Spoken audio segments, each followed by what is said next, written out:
Hoje a gente vai falar sobre como funciona a política no Brasil. Teve centenas de comentários falando: Tiago, fala como é a política. Então eu vou falar como funciona a política. Então, antigamente tinha um rei. Ele tinha vários poderes. E tinha 3 poderes que depois foram divididos. Que os poderes se chamavam executivo, legislativo e judiciário. E tinha esferas. A esfera federal significava o Brasil todo. A estadual significava o estado. E a municipal significava a cidade, o município, que é a nossa cidade. E no executivo existe, quem é o chefe do poder executivo federal, que daí tem os presidentes, que comanda todo o Brasil, não comanda os outros países. Os outros países são outros presidentes, que a gente não sabe, que a gente até pode falar em outro vídeo. Na esfera estadual, no executivo, tem o governador, que governa o estado. E tem o executivo municipal, que é o prefeito, comanda o município, a nossa cidade. Olá, seja muito bem-vinda, muito bem-vindo ao nosso canal Toques na Cuca. Você acabou de ver um trecho do Tiaguinho explicando, com as palavras dele, sem edição nenhuma, o sistema político brasileiro, como ele é organizado. E a ideia de fazer esse vídeo é compartilhar com vocês como a gente pode ir na nossa casa, com os nossos filhos, ou com os nossos tutorados, com os nossos alunos, ensinar temas difíceis, de modo que eles consigam realmente aprender. E como é que você sabe que uma criança aprendeu? Quando ela consegue explicar aquele tema de forma lógica e sequencial, mas com as palavras deles. E aí você tem certeza de que você foi bem sucedido no ensino. Mas muitos pais relatam as dificuldades que eles sentem e têm de ajudar o filho em temas mais complexos. E aí vem uma série de dúvidas. Será que meu filho tem déficit de atenção, dislexia ou hiperatividade? Uma série de diagnósticos modernos. Mas antes de tirar qualquer conclusão precipitada, eu sugiro que você se atente ao método lógico e sequencial de ensino para a criança. Na minha opinião, ele é o único capaz de evitar a dissonância cognitiva. Guarda esse termo que daqui a pouquinho a gente vai falar mais a respeito dele. Vou voltar a colocar o restante do vídeo do Tiago e na sequência a gente retorna. Então, quem comanda o executivo legislativo federal é o deputado federal, mas não é só ele não, senador também. No estadual tem o deputado estadual e no municipal tem o vereador, que comanda e tem o judiciário. O judiciário, ele judica, vê se o executivo fala: não, você não fez a lei. Daí ele fala: não, eu fiz a lei, o legislativo. Daí tem o judiciário que vai falar quem tá certo. É por isso que serve o judiciário. Tem o juiz federal, que é o Supremo Tribunal Federal. Tem também no estadual, que é o juiz estadual. E no municipal não tem. Não tem juiz municipal, no municipal não tem. O objetivo desse vídeo que eu estou gravando hoje é te mostrar que está já instalado dentro da casa de muitos estudantes um mal silencioso. E esse mal silencioso você só consegue ver os efeitos dele. Eu estou falando da dissonância cognitiva. A dissonância cognitiva é um termo utilizado na psicologia para explicar o conflito que há entre o que eu penso e o que eu sinto, entre o que eu sei e o que eu realmente acredito. Bom, aplicado esse conceito da psicologia no conhecimento, no estudo, na educação, significa a confusão mental que eu tenho sobre os assuntos, de forma que eu não consigo apreender, guardar de forma lógica. E quando a criança não grava e não entende de forma lógica, ela tende a ir para decoreba, já que ela não consegue entender a lógica daquele raciocínio, daquele conhecimento. Ela, para não se dar mal, né, e a criança é muito apta, muito esperta nesse sentido, ela vai buscar então decorar. Então memorizar é muito diferente de decorar, porque para memorizar algo você tem que entender a lógica da construção do pensamento que vai dar no resultado que você precisa alcançar. Mas fique tranquilo, porque nesse vídeo agora você vai entender como você pode ajudar seu filho a combater a dissonância cognitiva e entender assuntos complexos de forma muito simples e muito natural, muito mais natural do que é promovido muitas vezes pelo ensino, que é a dissonância cognitiva. Fica comigo! Aproveitando, se você não é inscrito no canal, se inscreva, ative o sininho e se estiver gostando do nosso conteúdo, deixa o seu like. Bom, voltando, a gente vai falar um pouquinho agora de um exemplo prático, né? De que muitos pais sentiram na pele ao longo da pandemia com seus filhos em casa. Um exemplo prático de dissonância cognitiva no ensino é a própria alfabetização.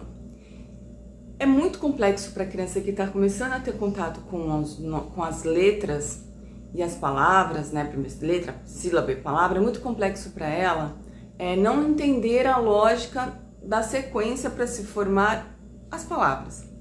Se fosse dito desde o início por todos, né, nas salas de aula, em casa, assim, criança, filho, toda letra tem nome e tem som. Não necessariamente o nome da letra é o mesmo som dela. E o que você vai precisar entender que ela tem um nome, saber o nome dela, e você vai precisar conhecer o som dela. E conhecendo o som dela, se você juntar o som de algumas letras, você vai formar 2 letras sílabas ou 3 letras sílabas.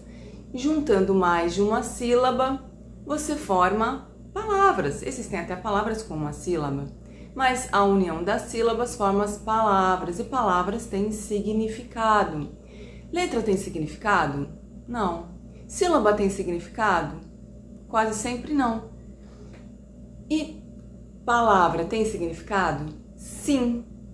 Então, a gente mostra para a criança que se ela entender o conceito de que a letra tem nome, tem um som, e se juntar um sonzinho com ela chega numa palavra, e palavra tem significado, para ela se apropriar disso fica muito mais fácil. Esse é o método fônico que a gente utilizou com o Thiago, que permitiu a ele aprender a ler em menos de um mês. Tem um vídeo que eu estou indicando aqui para vocês, ou na descrição, ou no próprio vídeo, que é o primeiro que a gente fez com o Thiaguinho, mostrando ele, como a gente ensinou ele ali em casa, mas com esse método lógico, sequencial, utilizando-se do método fônico. Se você fizer isso com seu filho, na fase de alfabetização, ele não vai carregar uma dissonância cognitiva, que é a falta de compreensão da lógica, de como é que ele vai chegar no resultado da leitura, como é que ele vai conseguir ler palavras, ler frases de forma lógica, não decorando o som das palavras aleatoriamente, aprendendo palavras aleatoriamente sem uma sequência no raciocínio. Na matemática a mesma coisa, você perguntar para uma criança assim, quais são os elementos neutros da matemática? Provavelmente a criança vai dar uma bugada, né? Não sei. Mas aí ela não sabe o conceito. Mas se eu falar para ela assim, nas operações de adição e subtração, que número não altera o resultado na operação? Vai ser simples para ela. Talvez ainda ela tenha dificuldade, porque ela não sabe o conceito. Se eu falar para ela, quanto é 5 mais 0? 5. E se eu falar para ela, quanto é 5 menos 0? Continua sendo 5. Então ela vai entender que o elemento neutro na adição e na subtração é o 0. Eu perguntei para ela, mas se eu não aplicar o exemplo na prática, ela não vai entender. Mas também se eu não der o conceito, ela vai fazer a conta quando não era necessário numa prova, num teste, porque ela já saberia que o 0 é o elemento neutro que não vai alterar o resultado nas operações de adição e subtração. Agora, se eu perguntar para ela qual é o elemento neutro na divisão e na multiplicação? Outra bugada. Mas e se eu perguntasse para ela assim, quanto que é 5 vezes 1? 5. Quanto é 5 dividido por 1? 5. Então, qual é o elemento neutro da multiplicação e da divisão? O número 1. Ela não tem o conceito, mas ela vai chegar no resultado. Só que se eu não falar para ela o conceito e perguntar para ela qual é o elemento neutro da operação de divisão e multiplicação, ela não vai associar a resposta, mesmo ela sabendo na prática, porque ela não tem o conceito. E nós vivemos uma crise de conceitos. A gente tem que ensinar às crianças os conceitos, a lógica, porque aí ela é capaz de construir o raciocínio e é capaz de ganhar tempo, de ser mais rápida, inclusive na construção da resposta. Eu só dei esses 2 exemplos que eu percebi com meus filhos em casa e que a gente retoma sempre, porque a vida é uma constante repetição, né? A gente vai aprendendo novas coisas, como se estivesse espiralando, né? Você repassa os conhecimentos em outros níveis, mas sempre retoma. E às vezes fala, mas a gente tem sempre que estar retomando. Sempre retoma, sempre retome. As crianças não estão utilizando tanto a memória quanto deveriam. E elas estão sendo estimuladas, especialmente pelos aparelhos celulares e tablets, a guardarem só a informação do momento. Elas não precisam ficar buscando informações na memória. E esse exercício é fundamental, a gente vai precisar disso para a nossa vida toda, a utilização da memória. Então sempre retome e faça a criança ter que se lembrar de tudo, inclusive quando estiver alfabetizando, inclusive quando estiver fazendo tabuada, como a gente mostra nos vídeos do Tiaguinho. Vou deixar também aqui o link do vídeo da tabuada do Tiaguinho para vocês assistirem com seus filhos. Sim, é importante retomar, relembrar, isso tudo faz parte do processo de aprendizado. Agora eu vou pegar o exemplo prático do Tiaguinho na questão da política, que foi o nosso vídeo que introduziu toda a nossa discussão.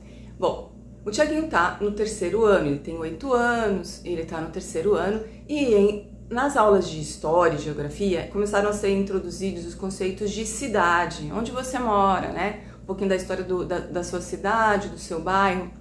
E aí a gente percebeu que o Tiago estava com um conceito estancado, um pedacinho da ideia geral, porque é assim que o sistema educacional atual, né, já de uns 80, 70 anos, ele produz o conhecimento. Você pega alguma coisa do universo prático do estudante e ensina.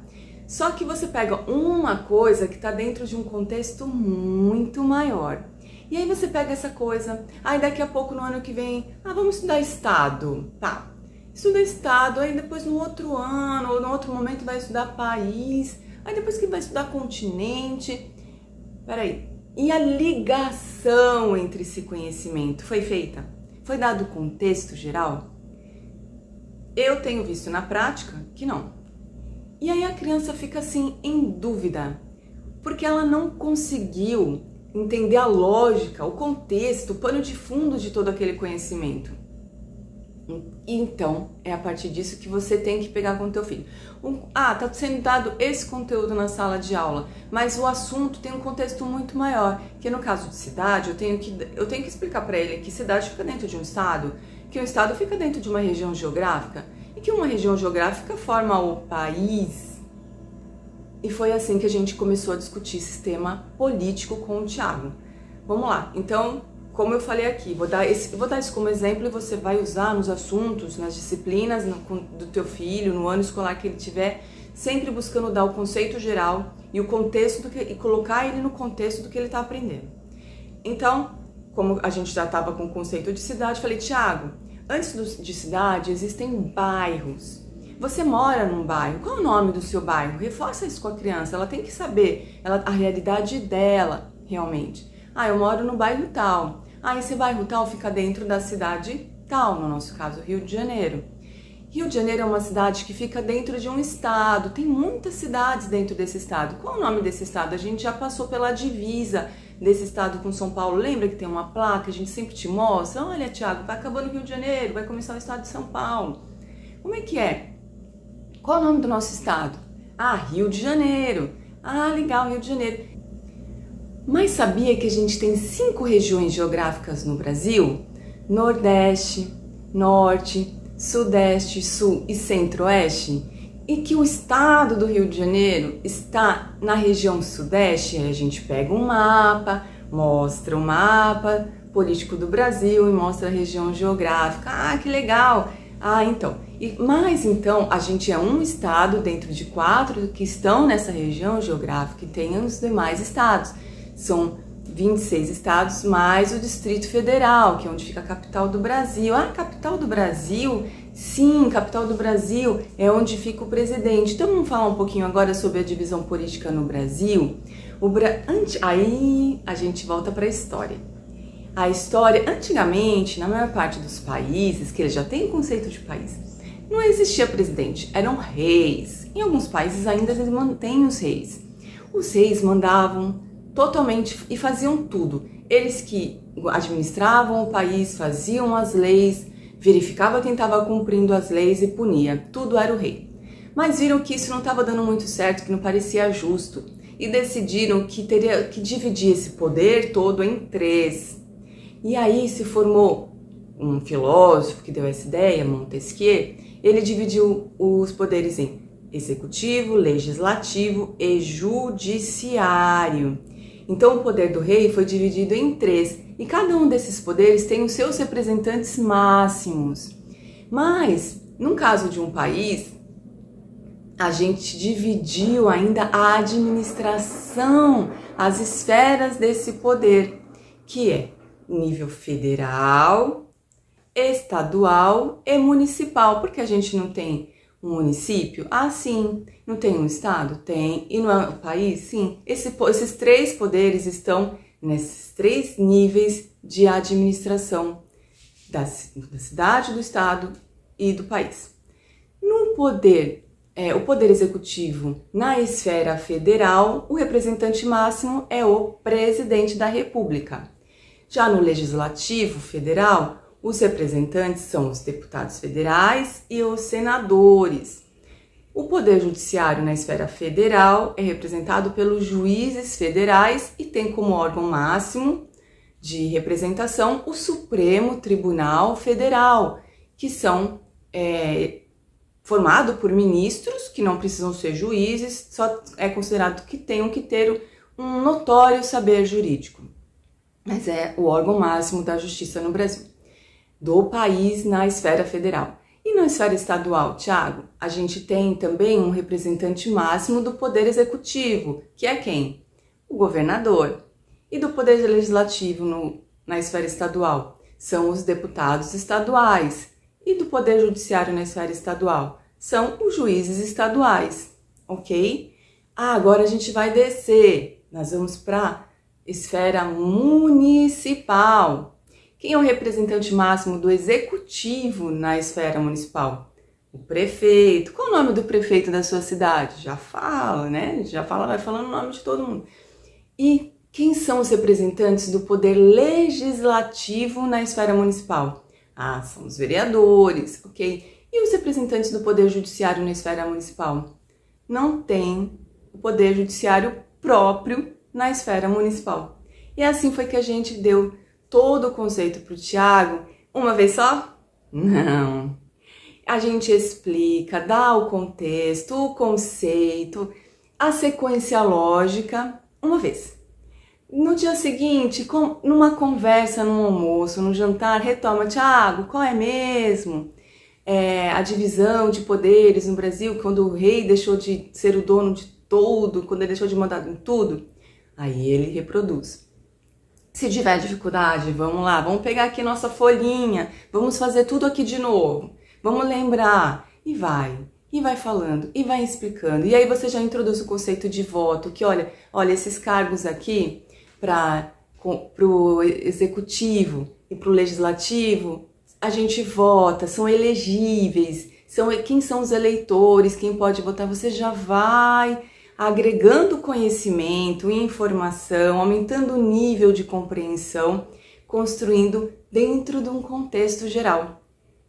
Você vai estar ajudando seu filho ao fazer isso na sua casa, como apoio a atividades escolares, ao ensino escolar. Você vai estar ajudando seu filho a ter raciocínios lógicos e sequenciais, a entender o mundo em que ele está. Isso vai dar mais confiança para ele, mais capacidade de responder às questões de forma rápida, inclusive, de formular ideias, pensamento crítico que está faltando tanto hoje. E o mais importante, ele não vai se sentir confuso.